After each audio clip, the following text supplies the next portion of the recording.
नमस्कार, मैं CP Singh third आई channel पर आप सबका स्वागत है। आजकल हमारे देश में ही नहीं, दुनिया के बहुत सारे देशों में चुनाव या तो हो रहे हैं या होने वाले हैं या कुछ ही समय में होंगे। अर्थात यह चुनाव का वर्ष है। चुनाव किसी भी लोकतांत्रिक व्यवस्था की आधार भित्ति हैं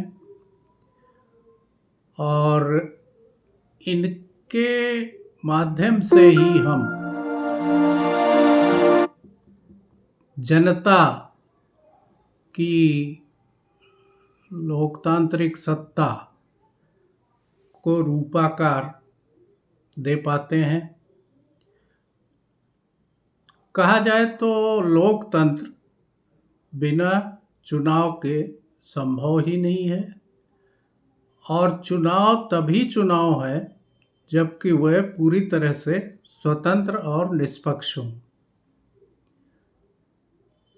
स्वतंत्र और निष्पक्ष चुनाव कराना यह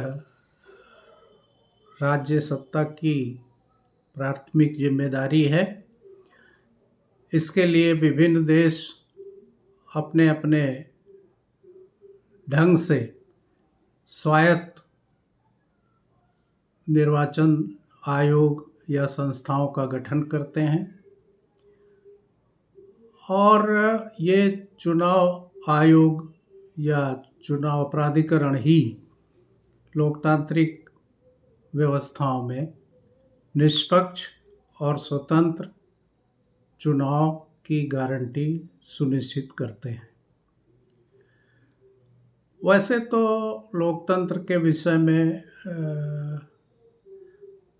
हम इतना कुछ सुनते और बोलते रहते हैं, जैसे लगता है लोकतंत्र की समझ हमसे ज़्यादा किसी और को नहीं है।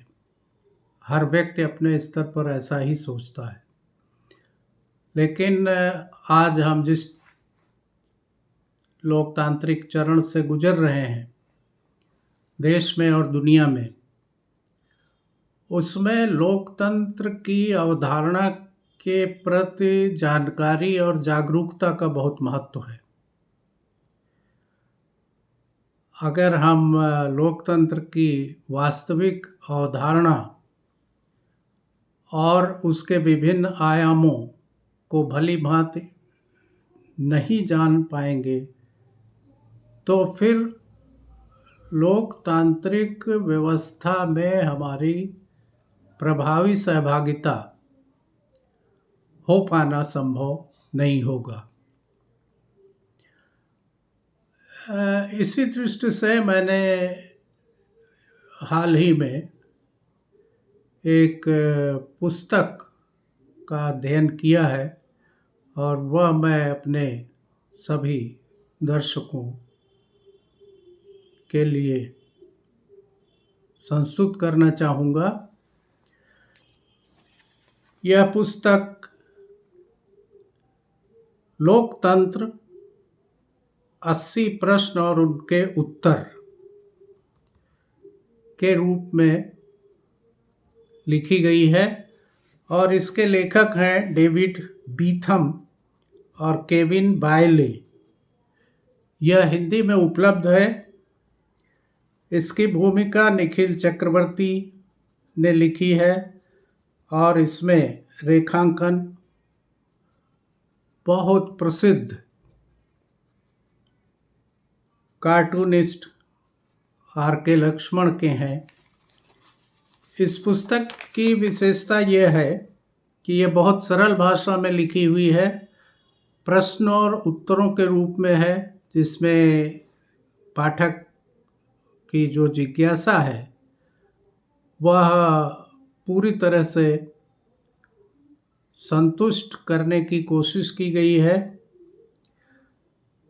इस पुस्तक का प्रकाशन यूनेस्को पब्लिशिंग के सहयोग से नेशनल बुक ट्रस्ट इंडिया द्वारा किया गया है।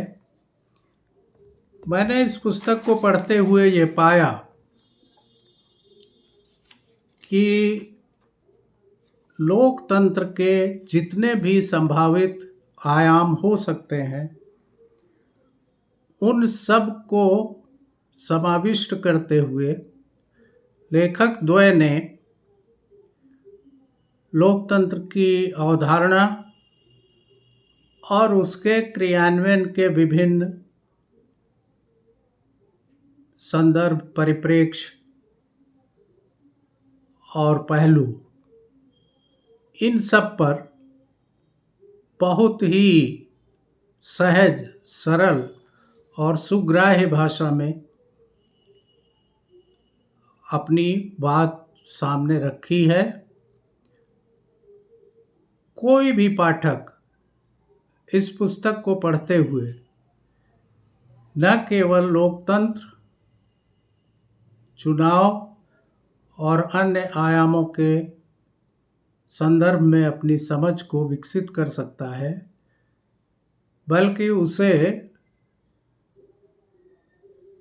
लोकतांत्रिक प्रक्रिया में सहभागिता के लिए और उत्साह एवं तत्परता भी महसूस होगी। धन्यवाद।